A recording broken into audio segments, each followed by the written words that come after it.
বন্ধুসকল, পোনপ্ৰথমে আপোনালোকক মোৰ চেনেললৈ স্বাগতম জনাইছোঁ। বন্ধুসকল, আপোনালোকৰ খবৰ কেনেকুৱা? আশা কৰোঁ নিশ্চয় ভালে চাগে। সদায় সুস্থ থাকক আৰু সবল হৈ থাকক আৰু মোৰ এই নতুন ভিডিঅ'সমূহ উপভোগ কৰি গৈ থাকক। বন্ধুসকল, আজি আপোনালোকৰ ওচৰলৈ এটি নতুন ভিডিঅ' লৈ উপস্থিত হৈছোঁ। এই ভিডিঅ'টো চালে আপোনালোকে বহুতো কথা বুজি পাব, সেয়েহে স্কিপ নকৰাকৈ গোটেই ভিডিঅ'টো চাই থাকক।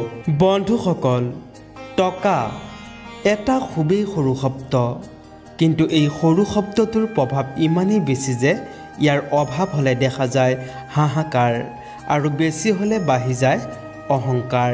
টকা এদিন হাতলৈ আহিবই, কিন্তু টকাৰ অভাৱত হেৰাই যোৱা মানুহবোৰক আৰু কেতিয়াও ঘূৰাই নাপায়। এই টকাৰ যে কিমান নাম আছে। দুখীয়াক দিলে দান, মন্দিৰত দিলে দক্ষিণা, স্কুলত দিলে ফিজ, স্কুলৰ পৰা পালে বৃত্তি, কল্যাণমূলক কামত দিলে অনুদান, বেংকৰ পৰা ল'লে ঋণ, কাৰোবাক দিলে ধাৰ, আদালতত দিলে জৰিমনা, চৰকাৰক দিলে কৰ, অপহৰণকাৰীক দিলে মুক্তিপণ, অৱসৰৰ পিছত পালে পেঞ্চন, হোটেল বয়ক দিলে টিপছ, কৰ্মচাৰীক দিলে দৰমহা, বিবাহ বিচ্ছেদত দিলে সুৰপোচ, শ্ৰমিকক দিলে মজুৰি, দিনতীয়াকৈ কাম কৰাক দিলে হাজিৰা, সন্মান দৰ্শাই দিলে মাননি, কিবা নষ্ট কৰাৰ বিনিময়ত দিলে ক্ষতিপূৰণ, অবৈধভাৱে লাভ কৰিলে ঘোষ, কিবা এটা ব্যৱহাৰৰ বাবদ দিলে ভাড়া। সামাজিক মাধ্যমত টকাৰ এই নাম এতিয়া খুবেই চৰ্চিত। একমাত্ৰ সৰু কালতেই সকলোৰে মৰম আদৰ পোৱা যায়।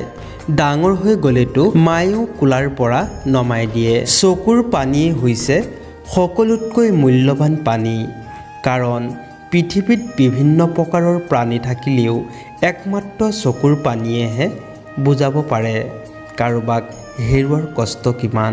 মানুহে চকু পানীৰ মূল্য তেতিয়ালৈকে বুজি নাপায় যেতিয়ালৈকে সেই চকু পানী তেওঁৰ চকুৰে বাহিৰ নহয়। ছোৱালীয়ে যেতিয়া কান্দে, দুচকুৰে নিগৰি অহা চকুলোৱে দুগাল তিয়াই নিয়ে। এজন ল'ৰাই যেতিয়া কান্দে, হৃদয়খনো তিতি যায়। আপুনি আজি যাক অৱহেলা কৰিছে, তেওঁ এদিন এনেও আঁতৰি যাবলৈ বাধ্য হ'ব। কিন্তু লক্ষ্য ৰাখিব, যাৰ কাৰণে তেওঁক আপুনি আজি অৱহেলা কৰিছে, সেইজনে যাতে আপোনাক এৰি আঁতৰি নাযায়। কেতিয়াবা নিজৰ মনটোকো চেনিটাইজ কৰা প্ৰয়োজন, কাৰণ ঘৃণাৰ ভাইৰাছ মনৰ পৰাই উৎপত্তি হয়। নিজৰ ব্যৱহাৰটো ঠিক কৰক, কাৰণ মৃত্যুৰ পিছতো আপোনাৰ বুলিবলৈ সেইটোৱেই থাকি যাব। টকা পইচা, ঘৰ বাৰী, সা সম্পত্তি সকলোবোৰতো মৃত্যুৰ পিছত আন কোনোবাই ভোগ কৰিব। সম্পৰ্কৰ মাজত বিশ্বাস আৰু মোবাইলৰ মাজত নেটৱৰ্ক নাথাকিলে মানুহে তেতিয়াই গেম খেলিবলৈ আৰম্ভ কৰি দিয়ে। বেছিভাগ সম্পৰ্ক দুটা কাৰণত নষ্ট হৈ যায়। এটা ইগ' আৰু আনটো হৈছে সন্দেহ। সম্পৰ্ক শেষ হ'লেও সেই শেষটো সুন্দৰ হোৱা ভাল, যাতে ৰাস্তাত এজনে আনজনক কেতিয়াবা দেখা পালে চকুত চকু থৈ হাঁহিব পৰা এটা পৰিৱেশ থাকে। কোন কিমান সুখত আছে সেই কথা জানিবলৈ তেওঁৰ মুখৰ হাঁহিটো নহয়, তেওঁৰ চকুৰ তলফালে চাওক, কাৰণ ভিতৰখন পুৰি ছাই হ'লে তাৰ দাগ কিন্তু চকুৰ তলতেই পৰে। গছৰ জীৱন ডাল পাত, মাছৰ জীৱন পানী, পুৰুষৰ জীৱন টকা পইচা আৰু নাৰীৰ জীৱন স্বামী। শূন্যৰ তলত শূন্য বহালে যিদৰে তাৰ যোগফল শূন্য হ'ব, ঠিক সেইদৰে যি আপোনাৰ নহয় তেওঁৰ বাবে গোটেই পৃথিৱীৰ সৈতে যুদ্ধ কৰিলেও তেওঁ কেতিয়াও আপোনাৰ নহ'ব। প্ৰেমত পৰা মানেই হৈছে নিৰ্ভৰশীল হৈ পৰা। আপুনি যাৰ প্ৰেমত পৰিব, তেওঁ আপোনাৰ জগতখনৰ এটা বৃহৎ অংশ দখল কৰি ল'ব। যদি কিবা কাৰণত তেওঁ আপোনাক এৰি আঁতৰি যায়, তেতিয়া আপোনাৰ জগতখনৰ সেই বৃহৎ অংশটো তেওঁ লৈ যাব আৰু আপুনি হৈ পৰিব শূন্য জগতৰ বাসিন্দা। কেৱল হাতত ধৰি কিছু দূৰ আগবঢ়াটোৱেই সম্পৰ্ক নহয়, সেই হাত খামুচি ধৰি জীৱনৰ শেষ পৰ্যন্ত সুখে দুখে কাষত থাকি এজনে আনজনক সান্তনা দি আগবাঢ়িব পৰাটোহে সম্পৰ্ক। যিদিনা প্ৰেমিকাৰ চকুত মাতৃৰ দৰে শাসন দেখিব আৰু প্ৰেমিকৰ চকুত পিতৃৰ দৰে শাসন দেখিব, সেইদিনাই আপুনি বুজি ল'ব যে আপুনি এজন সঠিক মানুহ বাছি লৈছে। যিখন ঘৰত পুৰুষতকৈ মহিলাৰ মাত ডাঙৰ হয়, সেইখন ঘৰত কেতিয়াও শান্তি নাথাকে। খঙৰ সময়ত আপোন মানুহেও কেতিয়াবা পৰৰ দৰে ব্যৱহাৰ কৰে, সেই বুলি তেওঁক পৰ বুলি ভাবি দূৰ হৈ নাযাব। কাৰণ কিছুমান মানুহ খং উঠিলে পাগলৰ দৰে হৈ পৰে। কথাটো অপ্ৰিয় হ'লেও সত্য যে চেহেৰাৰ সৌন্দৰ্য আৰু টকাৰ জোৰ নাথাকিলে কোনো দিন কোনেও কাকো সহ্য কৰিব নোৱাৰে। নিজৰ পৰৱৰ্তী পদক্ষেপ সকলো সময়তে গোপনে ৰাখক, কাৰণ আপোনাৰ ভাল হোৱাটো বিচৰা মানুহ থাকক বা নাথাকক, আপোনাৰ বেয়া হোৱাটো বিচৰা মানুহৰ এই পৃথিৱীত অভাৱ নাই।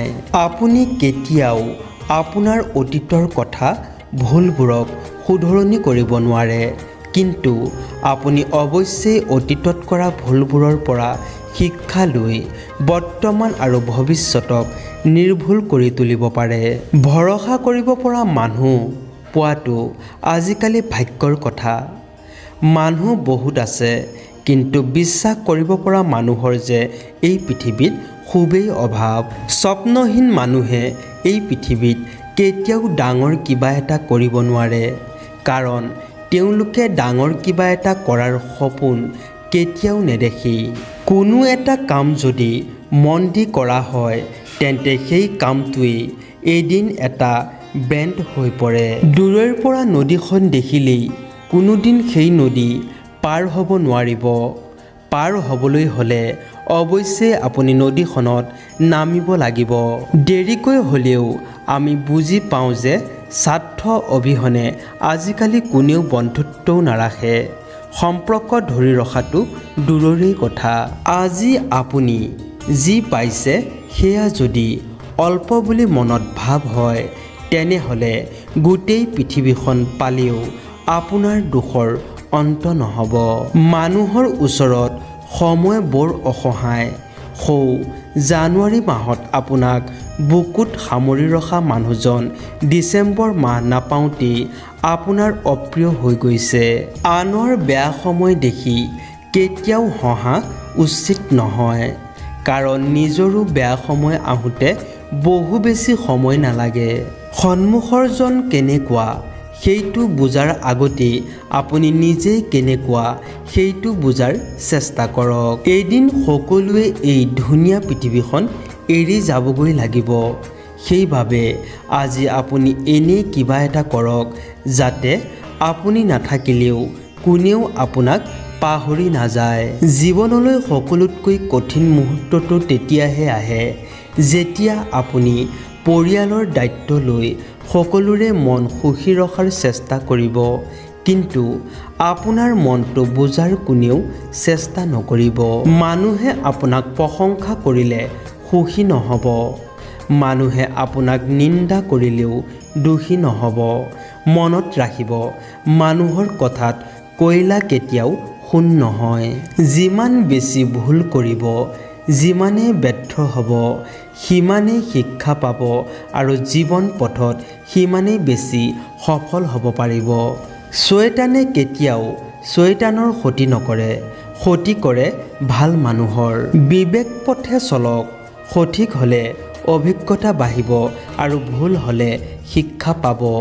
জীৱনত যদি কেতিয়াবা মনলৈ অহংকাৰ ভাৱ আহে, তেতিয়াহ'লে এবাৰ শ্মশানলৈ যাব। তেতিয়া দেখিব যে সেই শ্মশানত আপোনাতকৈ সুন্দৰ, জ্ঞানী আৰু ধনী মানুহ মাটিৰ লগত মিলি আছে।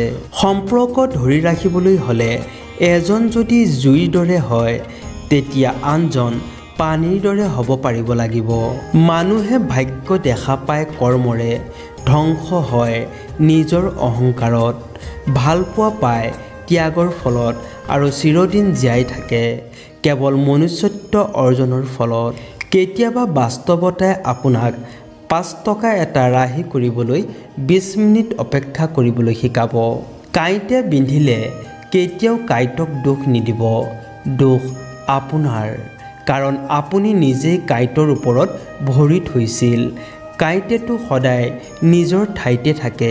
ঘৃণা সেইজনক কৰক যি নিজৰ ভালৰ বাবে আনৰ মুখৰ হাঁহি কাহিনীয়ে। সেইজনক ঘৃণা নকৰিব যি নিজৰ কথা নাভাবি আপোনাৰ মুখত হাঁহি বিৰিঙাবলৈ অহৰহ চেষ্টা কৰি থাকে। নিজৰ সৈতে নিজেই যুদ্ধ কৰাটো সহজ, কিন্তু ভাগ্যৰ সৈতে যুদ্ধ কৰাটো খুবেই কঠিন। এটা ভাল গান 5 মিনিটৰ বাবে, এখন ভাল চিনেমা 3 ঘণ্টাৰ বাবে, এখন ভাল কলেজ 2 বছৰৰ বাবে আৰু এজন ভাল বন্ধু চিৰজীৱনৰ বাবে। ভুলটো কিদৰে হ'ল সেইটো যদি গম পোৱা নাযায়, তেন্তে সেই ভুল শুধৰোৱাৰ ৰাস্তাও বিচাৰি পোৱা নাযায়। প্ৰতিটো ৰাতি আগৰ দৰে আছে, কিন্তু টোপনি এতিয়া আৰু টোপনি আগৰ দৰে নাহে। প্ৰদীপ জ্বলাই চাওক, আন্ধাৰতো পোহৰ বিচাৰি পাব। কথা দিলে কথা ৰাখক, বিশ্বাস অটুট থাকিব। বন্ধুসকল, আজিলৈ ইমানেই। যদি ভিডিঅ'টো ভাল লাগিছে তেনেহ'লে এটা লাইক কৰি দিব আৰু কমেণ্টত লিখিব ওম নমো ভগৱতী বাসুদেৱায়।